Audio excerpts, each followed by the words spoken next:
stadium to what looks like a regular SCCA autocross behind me. But this is very different. This is the Evolution School. Mainland instructors come here, and these are national SCCA champions to teach our guys how to go through the course faster. So we're going to talk to the instructors, talk to the local drivers, and see how it works.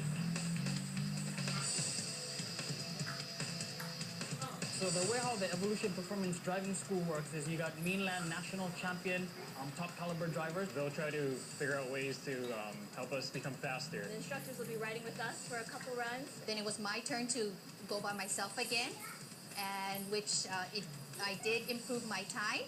It goes fast. What we're really looking for there, more than just pure time, is consistency. We want to be able to put these drivers in a position where they can take a run, and a run, and a run, and a run, and each time match their best times so that they're able to get into the car at their next event and go their quickest right off the bat. My practice generally before was to just keep the car in first gear, and I never ever shifted to second, so that kept me in the power band all times. Today what I learned was just shifting it into second kept the car much more stable, much more controllable, and just netted general overall 2 seconds quicker lap time than before, which is like just a little under about 10% quicker around the whole entire track.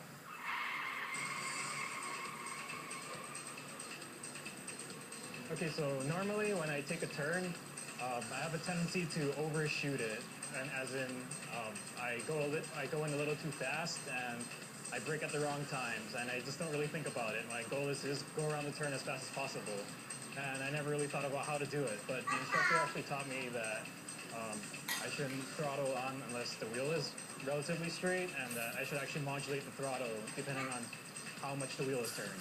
From listening to that piece of advice, I've lost 2 seconds of my time. Because autocross is such a safe sport, we don't have a lot of real hairy moments out here. We keep good distances from objects.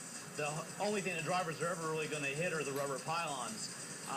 But one of the things that we see a lot is that students get in the car with us and they get a little nervous, and a lot of drivers will brake with their left foot, and they'll forget after they shift into second gear to move their foot back over to the brake.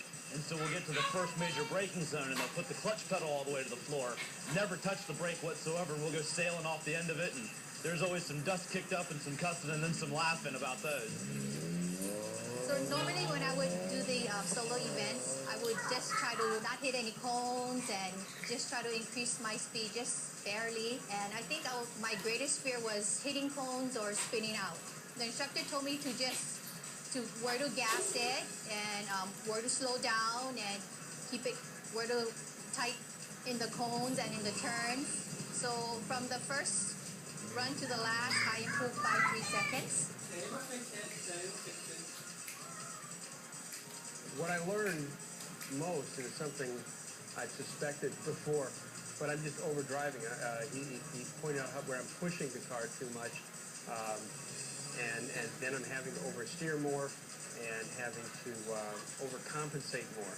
So he's trying to get me dialed into more of an edge in how I'm using the gas so that I'm not having to fight the car so much. He said early on that, it's a Porsche and it can be the world's fastest car, but it can also be a dump truck. And I'm afraid that some of the times I've been driving it like a dump truck. I've been involved in this sport my whole life, and I've seen regions all over the country, and it's interesting to see the Hawaii group because they are isolated from the rest of the country. And what I've noticed with this group is this is a very tight-knit group of autocrossers that are really focused on helping each other. You can tell there's a lot of camaraderie. These guys have a lot of fun together. A lot of the regions across the country, there's a sense that competition comes first, camaraderie comes second. Here in Hawaii, you get the camaraderie up front, and the competition feels like is an important part of the experience, but this is really a tight-knit family group that really works hard to make sure the camaraderie is out in front in the sport.